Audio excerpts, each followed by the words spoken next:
Invisible notes. The fluorescent lights of Meridian Orchestra Hall's administrative office hummed above Priya Sharma as her fingers flew across the keyboard, organizing the upcoming season's schedule. Outside her small office, the grand hall resonated, with the sounds of the orchestra rehearsing Tchaikovsky, but Priya barely registered it, her mind divided between the spreadsheet before her and her father's latest test results.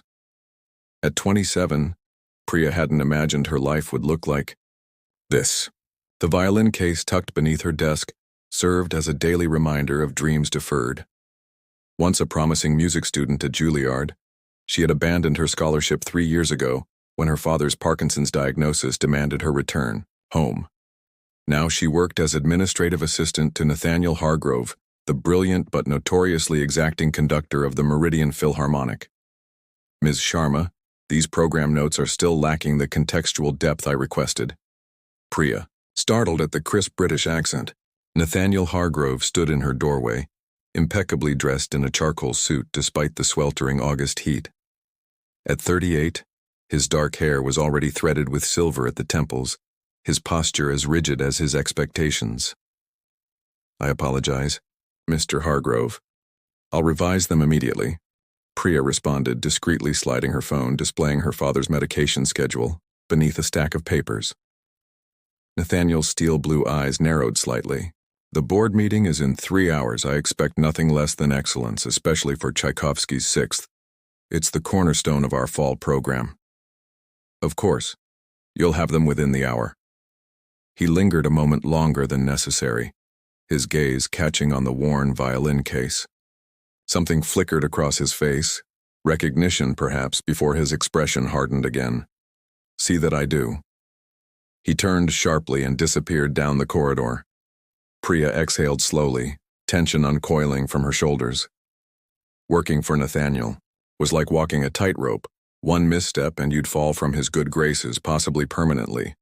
His reputation as a musical genius was matched only by his emotional detachment.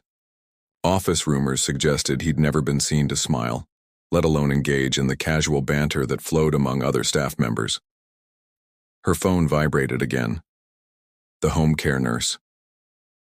"Your father refused lunch again. Should I try the protein shake?" Priya closed her eyes briefly, fatigue washing over her. She'd been awake since 4 a.m., playing violin for her father when his tremors had awakened him. Only music seemed to calm his increasingly frequent episodes of confusion. "Everything all right?" The soft voice belonged to Zoe Mendez, the orchestra's librarian and Priya's only real friend at Meridian. "Fine," Priya forced a smile. "Just the usual juggling act." Zoe leaned against the doorframe, her curly hair escaping its clip. "You know, you could ask for help occasionally, it's not a crime. And risk the Ice King discovering I'm human?" "No thanks," Priya quipped, referring to their shared nickname for Nathaniel.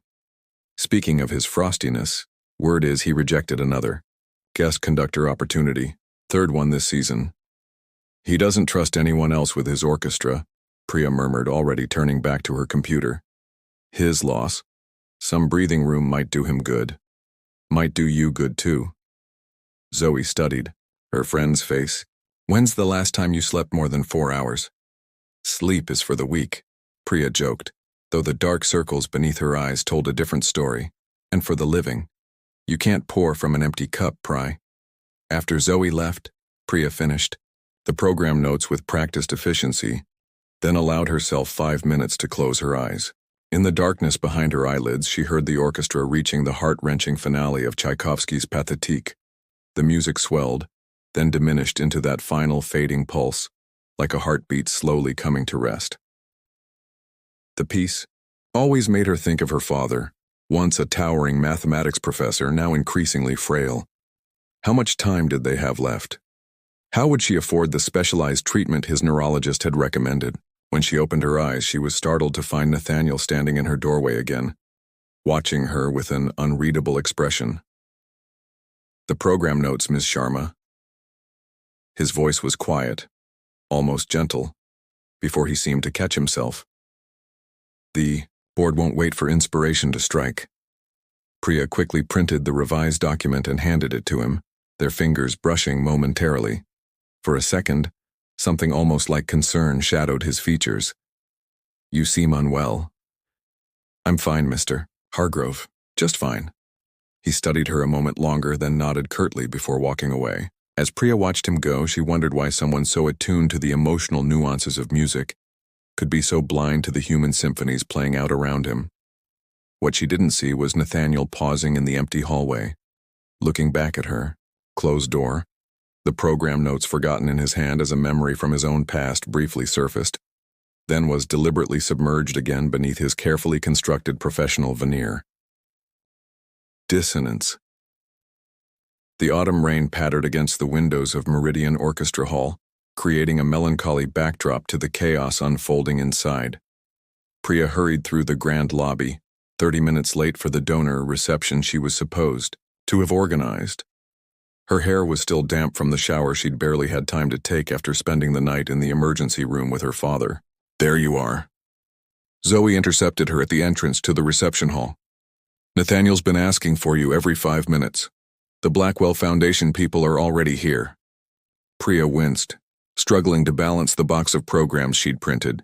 At home. I know, is he furious? Let's just say the temperature in the room dropped about 20 degrees when he realized you weren't here to introduce him to the donors." Zoe took the box from her. "What happened? You never miss these things." "Dad had another episode. The nurse couldn't handle it alone." Priya lowered her voice. "His hallucinations are getting worse." Before Zoe could respond, the reception hall, doors opened and Nathaniel emerged, his expression thunderous. The sight of him in his formal concert attire, black tailcoat perfectly fitted to his tall frame, would have been intimidating even if he hadn't been radiating displeasure. "Ms. Sharma, a word." His clipped tone left no room for refusal. Priya followed him to a quiet corner, bracing herself. "The Blackwell Foundation represents our largest potential donation of the season," he said, his voice dangerously soft. "Their support could fund our educational outreach program for the next 3 years. Yet they arrived to find no one prepared to receive them, no name tags ready, and no knowledge of who they should speak with about their specific interests. Mr. Hargrove, I can explain. I'm not interested in explanations, Ms. Sharma. I'm interested in results." His eyes were cold. "This is the 3rd time this month your performance has been substandard. First the misfiled grant application, then the errors in the musician contracts, and now this." Priya felt her face flush with shame and exhaustion. "It won't happen again." "No, it won't." Something in his tone made her look up sharply. "Because if there is another incident, I'll have no choice but to reconsider your position here." The words hit like a physical blow. Without this job and its health insurance, her father's care would become impossible. "Please, I just need—" "What you need," he interrupted, "is to decide whether you're capable of meeting the standards of this organization. Now, I suggest you go inside and salvage what you can of this evening." As he turned to walk away, Priya's phone buzzed in her pocket. The hospital again. Her vision blurred with unshed tears of frustration. "Mr. Hargrove," she called after him, her voice steadier than she felt. "I understand your position, but I am dedicated to this orchestra. More than you know." He paused, looking back at her with an expression she couldn't decipher. For a moment, something almost like regret crossed his features before the professional mask slipped back into place. "Prove it," he said simply, and disappeared back into the reception. The evening crawled by in a blur of forced smiles and careful conversations. Priya moved among the donors, doing damage control with practiced charm that belied her inner turmoil. By some miracle, the Blackwell representatives seemed impressed by the orchestra's upcoming season, particularly the community engagement initiatives Priya had helped design. As the reception wound down, Priya found herself near the refreshment table momentarily alone. She closed her eyes, swaying slightly as a wave of dizziness washed over her. When was the last time she'd eaten? She couldn't remember. "You should sit down." Her eyes flew open to find Nathaniel watching her, a glass of water extended in her direction. She took it automatically. "Thank you," she murmured, surprised by the gesture. The Blackwells were impressed by the outreach program, he said after a moment, particularly the hospital performances. Music can be healing, Priya replied, thinking of her father. Sometimes it reaches places medication can't. Something shifted in Nathaniel's expression. Yes, he said quietly. I suppose it can. The moment was interrupted by the arrival of Bernard Whitman, the orchestra's board chairman. Nathaniel, splendid event, Bernard boomed, clapping Nathaniel on the shoulder, a familiarity few would dare. And the Blackwells are on board. $2 million for the education program. Excellent, Nathaniel replied, his professional demeanor instantly restored. Ms. Sharma will coordinate the details. Bernard turned to Priya with a benevolent smile. Always good to see you, my dear. How's your father these days? Still at Metropolitan Hospital? Priya froze, acutely aware of Nathaniel's sudden, sharp attention. Yes, he is, she answered carefully. Thank you for asking. Brilliant mathematician, your father. Taught my son at the university. Terrible about his condition. Bernard shook his head. If there's anything the board can do. That's very kind, but we're managing. The lie tasted bitter on her tongue. After, Bernard moved on. An uncomfortable silence fell between Priya and Nathaniel. She could feel his assessment as if he were suddenly seeing her in a different light. Your father is ill, he stated. Not a question. Yes. And you didn't think to mention this. Priya met his gaze directly. It's personal, Mr. Hargrove. I believe you're the one who insists on separating personal matters from professional obligations. His jaw tightened. When those personal matters affect the orchestra, they don't, she interrupted, surprising them both. Or they wouldn't, if you'd consider reasonable accommodations instead of immediate threats of termination. The tension between them crackled like static electricity. Before Nathaniel could respond, Zoe appeared at Priya's elbow. Sorry to interrupt, but the hospital just called the main line looking for you. Your father's asking for you. Priya's heart sank. I need to go. We're not finished with this discussion, Nathaniel said, his voice low. Yes, we are, Priya replied, handing him her empty glass. For tonight, at least.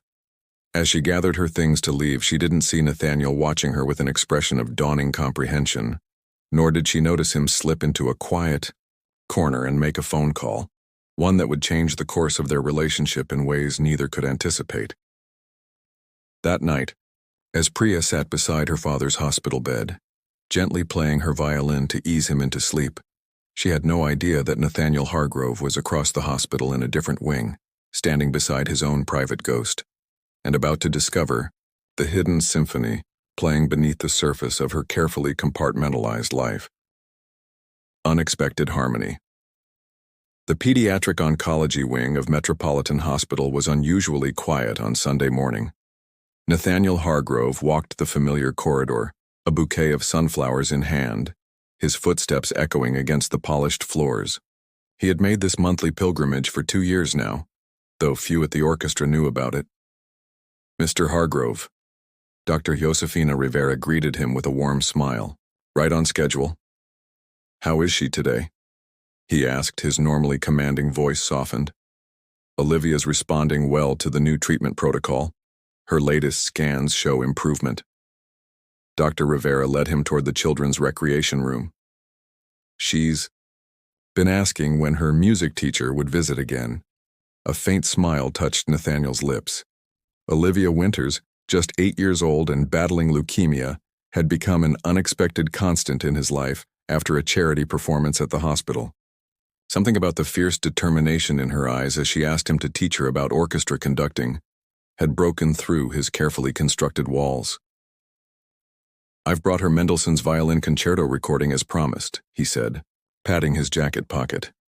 Though I doubt she'll find my analysis as entertaining as... He stopped abruptly. Through the recreation room's open door floated the unmistakable sound of a violin. Not a recording, but live music played with passionate precision.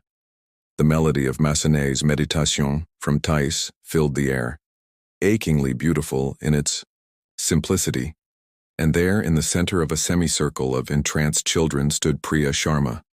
Her eyes were closed as she played, swaying slightly with the music. Gone was the efficient, sometimes harried administrative assistant. In her place stood an artist completely immersed in her craft, drawing emotion from the violin with the skill of a concert soloist. "Ah, you know Ms. Sharma?" Dr. Rivera asked. "She's been volunteering here for months. The children adore her." Nathaniel couldn't respond. He was transfixed by the transformation before him. Priya's technique was flawless, her interpretation both technically precise and emotionally profound.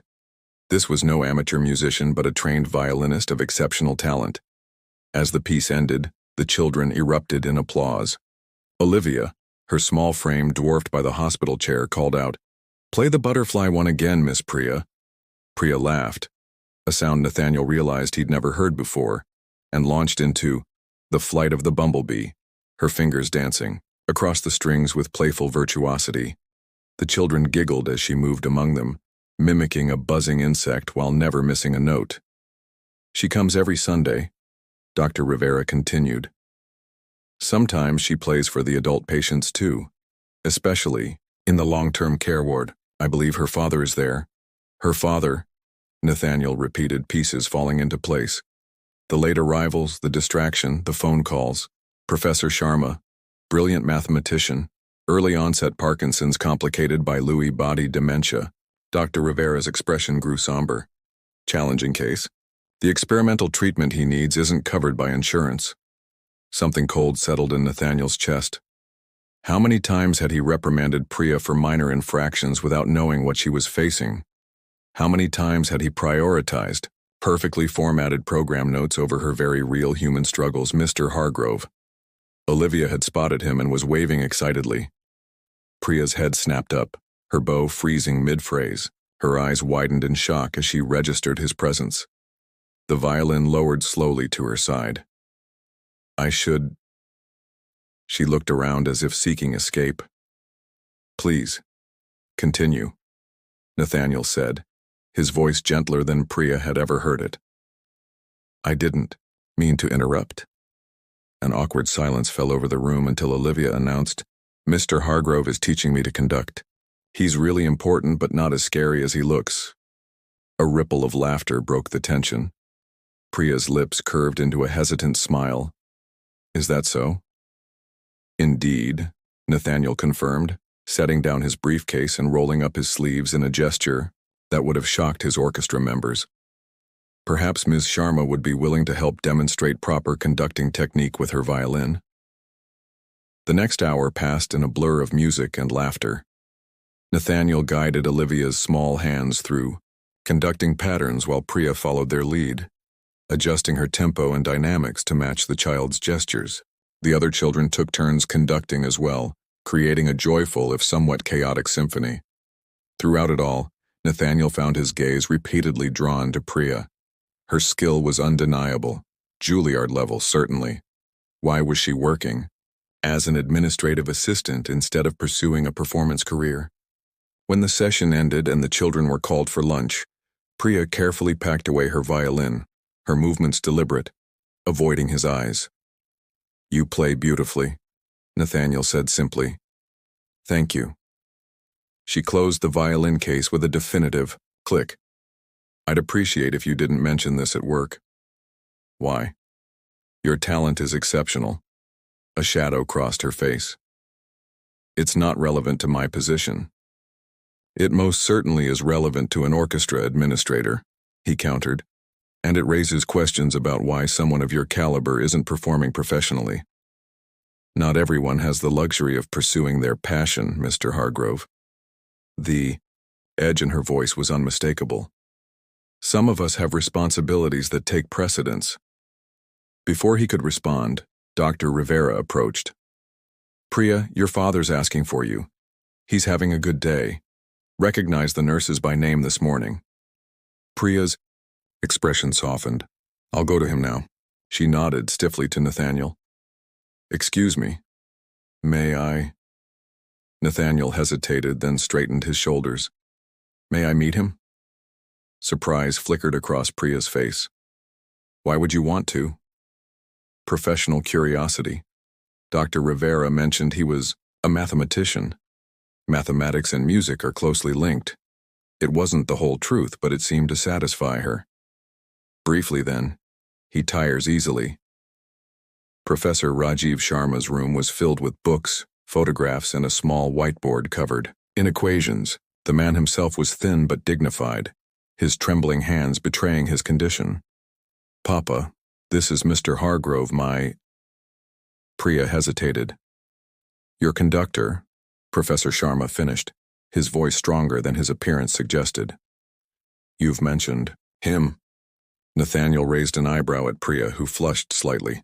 "All good things, I hope," Nathaniel said, extending his hand.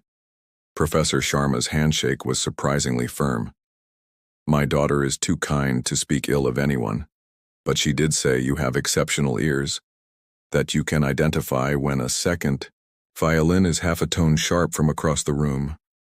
"An exaggeration, surely," Nathaniel replied, though secretly pleased by the assessment. "No exaggeration," Priya said quietly. "Your attention to detail is formidable." The conversation flowed, more easily than Nathaniel expected. Professor Sharma spoke eloquently about the mathematical patterns in Bach's compositions, while Nathaniel found himself explaining the emotional architecture of Beethoven's symphonies. Throughout their discussion, Nathaniel observed the tender way Priya adjusted her father's pillows, the practiced ease with which she administered his medication, the gentle firmness when he tried to overexert himself. This was a woman who carried worlds on her shoulders without complaint. When Professor Sharma began to tire, Priya shot Nathaniel a meaningful look. He rose to leave, but paused at the door. "Professor Sharma, it was an honor to meet you. Your daughter is an asset to our organization." He glanced at Priya. "More than I had realized." Walking through the hospital corridors afterward, Nathaniel found himself outside the administrative offices. A plan was forming in his mind, one that violated his own carefully established boundaries between professional and personal matters. Yet after what he'd witnessed today, continuing as before seemed impossible. He made 3 phone calls, one to the hospital's financial department, one to the Blackwell Foundation, and one to Bernard Whitman. By the time he left the hospital, the first pieces of his plan were in motion, a symphony of intervention he had never imagined himself conducting. What Nathaniel didn't anticipate was how his seemingly straightforward act of assistance would complicate the carefully orchestrated rhythm of their lives, creating harmonies and dissonances neither was prepared to face. Counterpoint 3 weeks had passed since the hospital encounter, and Priya couldn't shake the feeling that something fundamental had shifted. Subtle changes had appeared in her daily routine at Meridian Orchestra Hall. Flexible scheduling options mysteriously materialized. Her workload recalibrated to allow for remote work 2 days a week. The stern reprimands from Nathaniel replaced by thoughtful inquiries about her tasks. Most baffling was the call from Metropolitan Hospital's billing department, informing her that her father had been accepted into an exclusive clinical trial for his condition, all expenses covered by an anonymous donor through the Blackwell Foundation. Priya stood outside Nathaniel's office now, a manila folder clutched in her hand, heart hammering against her ribs. The orchestra was rehearsing Dvořák's New World Symphony, the haunting English horn solo of the Largo movement drifting through the corridor. She knocked firmly. "Enter," came the familiar crisp command. Nathaniel sat behind his immaculate desk, reading glasses perched on his nose as he reviewed sheet music. He glanced up, his expression unreadable. "Ms. Sharma, what can I do for you?" Priya closed the door behind her. "You can explain this." She placed the folder on his desk and flipped it open to reveal hospital documents and a letter from the Blackwell Foundation regarding the clinical trial. Nathaniel removed his glasses, setting them down deliberately. "I'm afraid I don't understand." "Don't you?" Priya's voice was quiet but firm. 3 weeks ago you discovered my situation. Suddenly my father is accepted into an experimental treatment program funded by the very foundation that just pledged $2 million to our education initiative. The same foundation whose director happens to be a close friend of Bernard Whitman. A tense silence stretched between them, punctuated by the distant swell of the orchestra reaching the symphony's climax. "You've been investigating," Nathaniel finally said, neither confirming nor denying. I had to know. Priya sank into the chair opposite him, suddenly exhausted. Why would you do this? You've made it abundantly clear that personal matters have no place in professional relationships. Nathaniel stood and walked to the window overlooking the concert hall below. For a long moment he said nothing, his posture rigid as always, but somehow more vulnerable. My sister was a violinist, he said finally, his voice so low Priya had to strain to hear it. Elizabeth, a prodigy. By 17 she was performing with the London Symphony. He turned to face her, and Priya was startled by the raw emotion in his eyes. She was diagnosed with a brain tumor at 23. I was conducting in Vienna when she collapsed during a performance of the Tchaikovsky violin concerto, his hands clenched at his sides. I didn't come home. I told myself that performance obligations were too important, that there would be time later. Understanding dawned on Priya. There wasn't time. No. The word hung heavy between them. She died while I was receiving a standing ovation 3,000 miles away. Priya rose from her chair, instinctively moving toward him before stopping herself. I'm sorry. I don't want your sympathy, Ms. Sharma. Nathaniel's voice regained some of its familiar crispness. I merely wish to explain that I understand the position you're in, the impossible choices, the weight of responsibility. So this is what? Atonement? His jaw tightened. This is recognizing talent and dedication that shouldn't be squandered because of circumstances beyond your control. Your father's treatments, your schedule at the orchestra, these are practical problems with practical solutions. Solutions you implemented without consulting me, Priya pointed out, a flash of anger returning. Did it occur to you that I might not want your charity?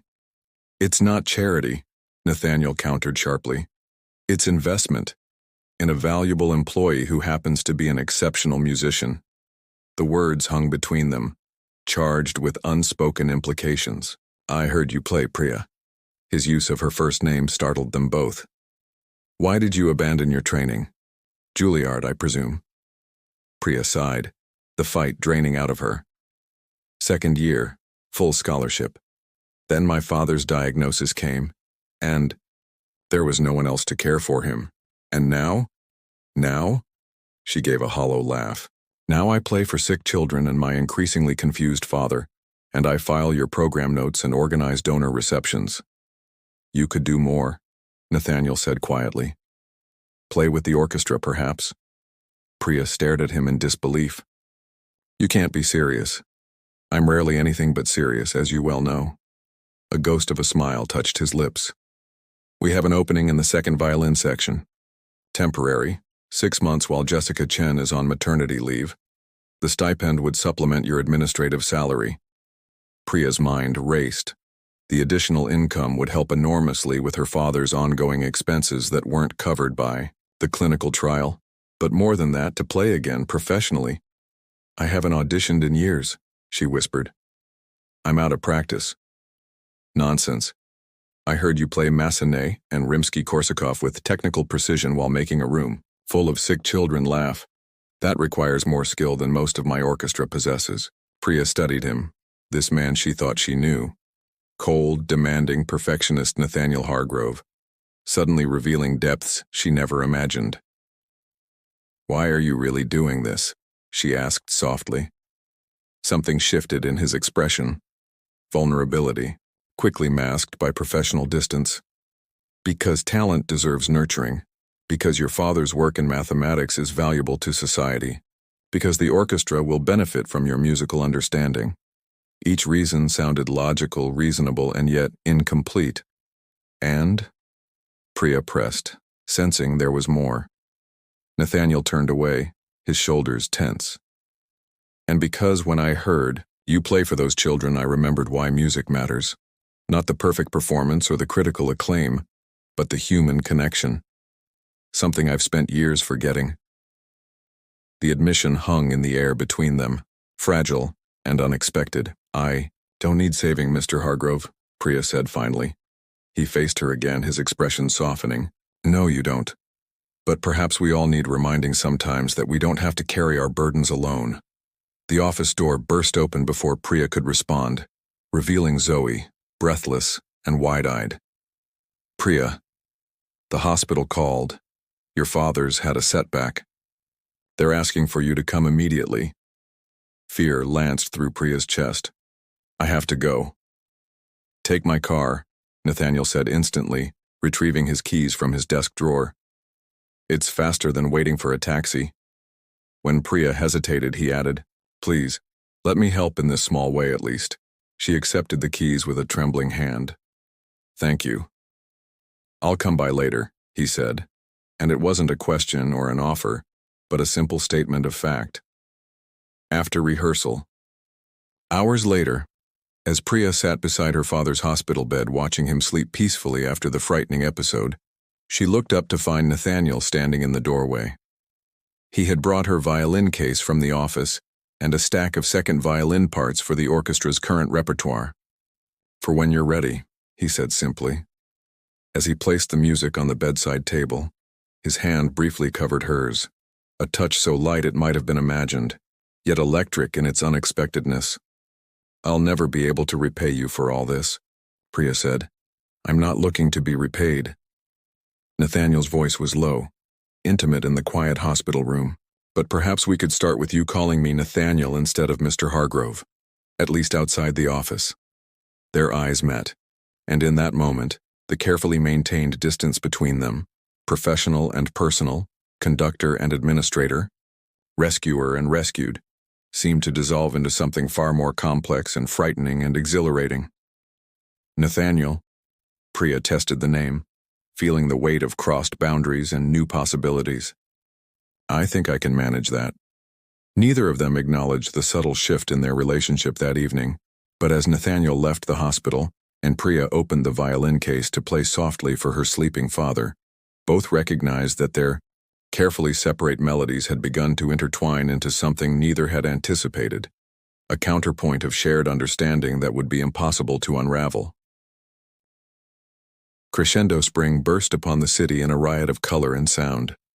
Through the open windows of Meridian Orchestra Hall, cherry blossom petals occasionally drifted in on the breeze, settling on music stands and wooden floors as the orchestra rehearsed for their season finale. Second violins, you're rushing the 16th notes in measure 87, Nathaniel called, tapping his baton against the podium. His gaze found Priya in the second row, the sixth chair position she had occupied for the past 4 months. Ms. Sharma, would you demonstrate the correct tempo? Priya nodded, lifting her violin. The melody flowed from her instrument with precise, measured grace, each note articulated exactly as the score demanded. When she finished, Nathaniel's approving nod sent a warmth through her chest that had become increasingly familiar. Exactly. So, again from letter D, everyone. As the orchestra launched into the passage, Zoe caught Priya's eye from her position near the conductor's podium and gave her a knowing smile. The transformation in both Priya and Nathaniel over these months had become the subject of considerable speculation among the orchestra members. Gone was the exhausted, overwhelmed administrative assistant, replaced by a woman who moved with quiet confidence between her dual roles at Meridian. And Nathaniel, the feared Ice King, had thawed perceptibly. He remained exacting in his musical standards, but his cutting remarks had given way to constructive criticism, his rigid isolation to cautious engagement. The rehearsal ended at noon, and as the musicians dispersed, Nathaniel approached Priya as she carefully stored her violin. "How is your father today?" he asked, his voice pitched for her ears alone. "Better," Priya replied, a genuine smile lighting her features. "The new medication protocol is working. He recognized me immediately this morning and we had a conversation about Euler's identity that almost made sense. That's wonderful news." The relief in Nathaniel's eyes matched her own.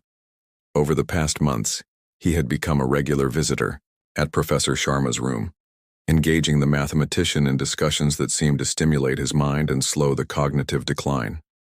"Will you join us for lunch?" Priya asked.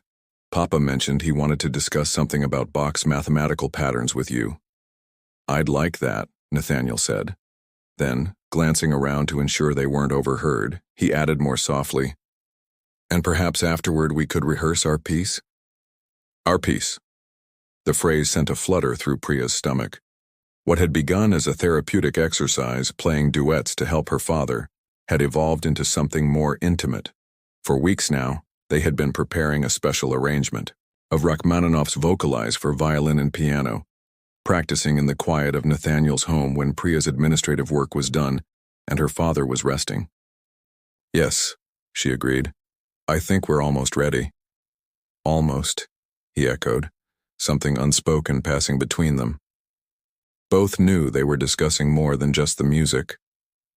Later that afternoon, in Nathaniel's elegantly appointed living room, Priya stood with her violin while Nathaniel sat at the grand piano. Sunlight streamed through tall windows, catching the auburn highlights in Priya's hair as she lifted her bow. They began the haunting melody together, the violin singing above the piano's rich harmonies. There was no conductor now, no orchestra, just two musicians communicating through the language they both understood best.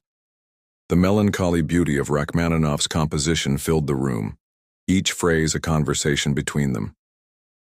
As the final notes faded, Priya lowered her violin and found Nathaniel watching her with an intensity that made her breath catch. "I've been offered the guest conductor position with the Berlin Philharmonic," he said abruptly, "for their fall season." The news hit Priya like a physical blow. "Berlin," she repeated. That's a tremendous opportunity." "Yes." Nathaniel stood from the piano bench, crossing to the window. "I've declined twice before. They're insisting this time." "You should accept," Priya said automatically, though her heart constricted at the thought of his departure. "It's what you've worked for all these years." "Is it?" He turned to face her, uncertainty visible in his expression, a vulnerability he showed to no one else. "I'm no longer certain what I'm working for, Priya." The admission hung between them, weighted with possibilities neither had dared voice. "Your career," she began. "My career has been a refuge," he interrupted. "A place to hide from real connections, real feelings. Elizabeth's death taught me that music could be a shield as well as an expression of emotion." Priya set her violin carefully in its case. "And now?"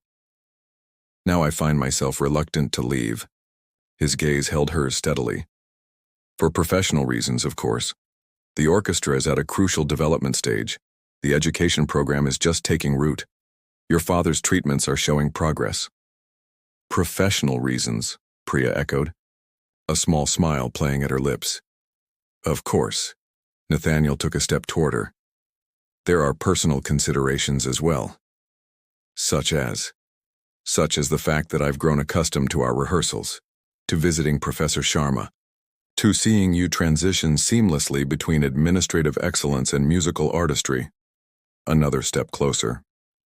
To watching you gradually reclaim your passion for the violin." Priya's heart thundered in her chest. "Is that all?" "No." His voice had dropped to almost a whisper. "There's also the matter of finding myself thinking about you at inappropriate moments. During board meetings while conducting Beethoven. At 3 in the morning when sleep eludes me." "That sounds inconvenient," Priya murmured, her own voice unsteady. "Extremely." The ghost of a smile touched his lips.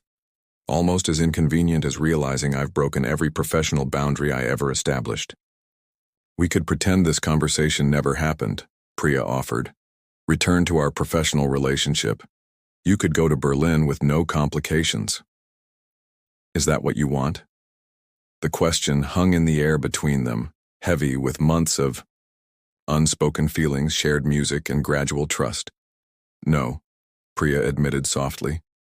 "That's not what I want at all." In the silence that followed, Nathaniel closed the remaining distance between them.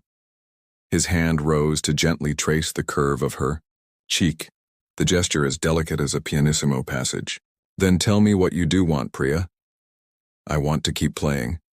With the orchestra for my father, for the children at the hospital." She took a deep breath. "And I want you to be there, conducting or playing or simply listening. I want you in my life, Nathaniel, in whatever capacity makes sense." His expression softened. I've been thinking about a compromise. The Berlin position is for 3 months.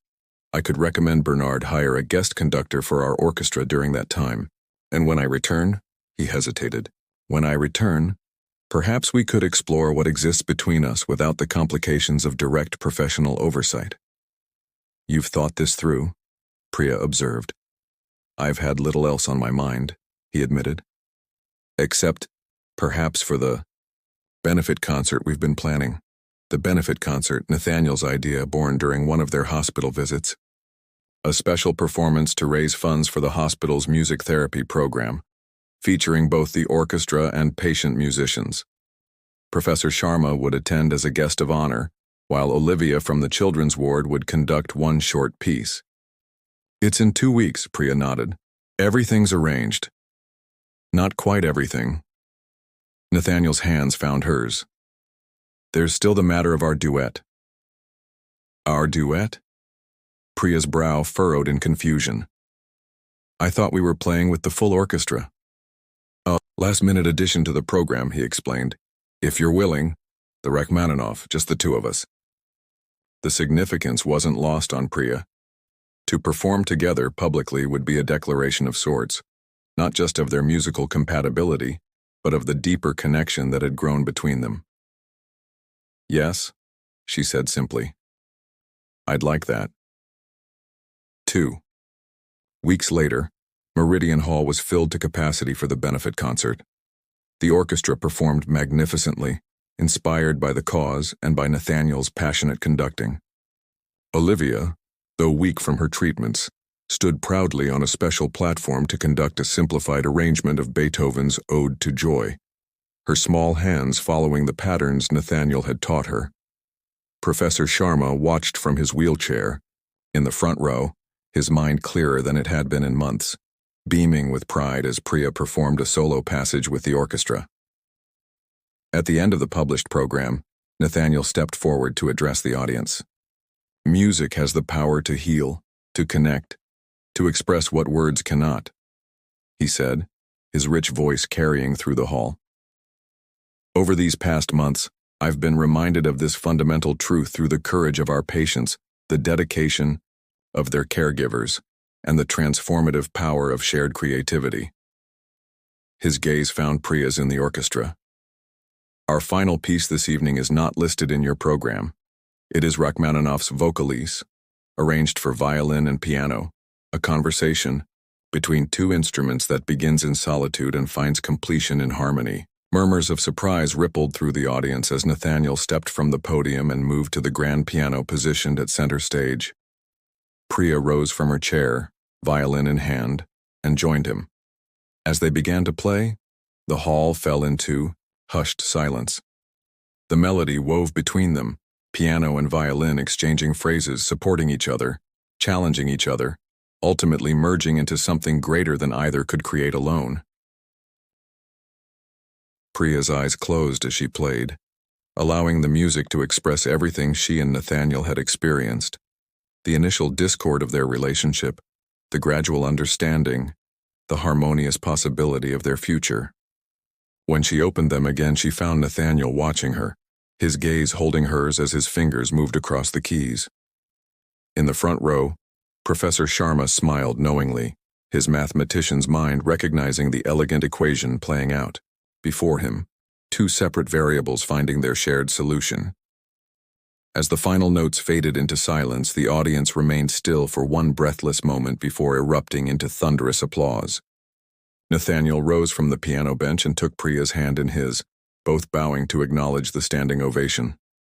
Berlin can wait, he whispered as they straightened, his fingers tightening around hers. Some symphonies need time to fully develop. And this one? Priya asked softly. Nathaniel's smile, rare, genuine, and meant only for her, was answer enough. This one is just reaching its crescendo.